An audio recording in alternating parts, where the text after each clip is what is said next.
আসসালামু আলাইকুম রহমতুল্লাহি বরকাতু। ছবি রান্না করা আপনাদের সবাইকে স্বাগত জানিয়ে আজকে আমি একটা মৌরলা মাছের সাধারণ রেসিপি নিয়ে এসেছি।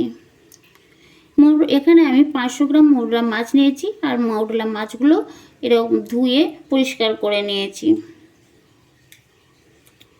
এইভাবে মৌরলা মাছ যদি রান্না করা হয় তাহলে খেতে অসাধারণ লাগে। আমার চ্যানেলে যদি প্রথমে এসে থাকেন বন্ধুরা, তাহলে আপনাদের কাছে অনুরোধ আমার চ্যানেলটিকে সাবস্ক্রাইব করে ভিডিওটিতে লাইক দিয়ে পুরো ভিডিওটা দেখতে থাকুন। মৌরলা মাছ সবাই রান্না করতে পারে, আমি আমার মতো করে রান্না করছি আর সেটাই আপনাদের সঙ্গে শেয়ার করছি।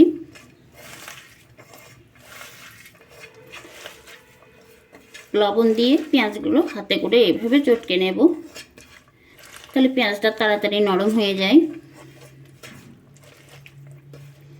আমি এখানে বড় সাইজের দুটো পেঁয়াজ নিয়েছি।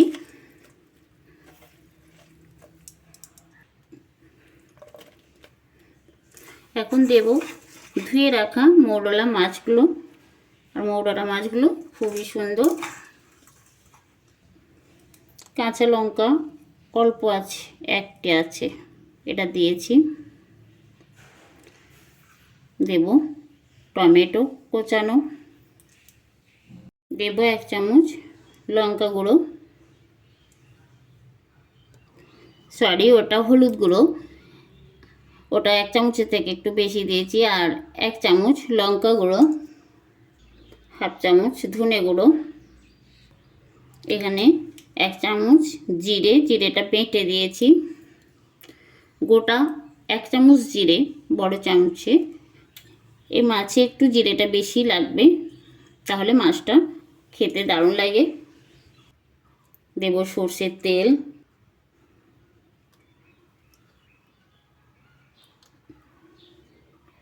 আমি এখানে 4 চামচ সরষের তেল দিয়েছি।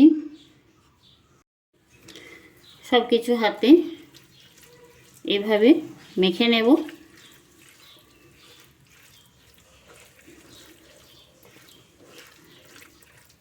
মৌরলা মাছের এই সাধারণ চচ্চড়ি রেসিপিটা খেতে দারুণ লাগে বন্ধুরা। অনেকে বলে হাতে মাখা মাছের রেসিপি।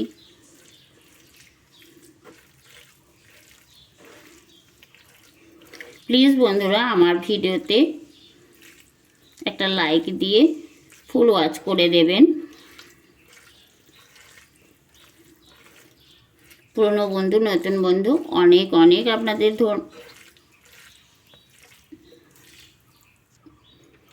এভাবে হাতে মেখে নিয়েছি।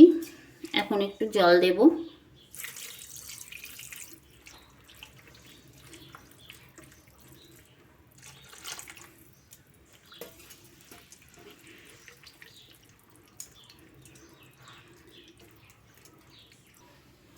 আমি ঠিক এরকম মাখো মাখো জলটা দিয়েছি।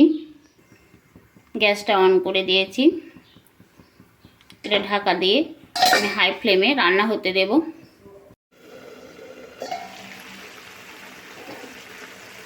মাছটা আমি হাই হিটে এভাবে রান্না করে নিয়েছি।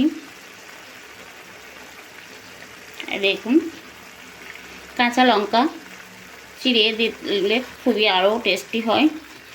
আর বাড়িতে কাঁচা লঙ্কা ফুরিয়ে গেছে, অল্প ছিল দুটো দিয়েছি।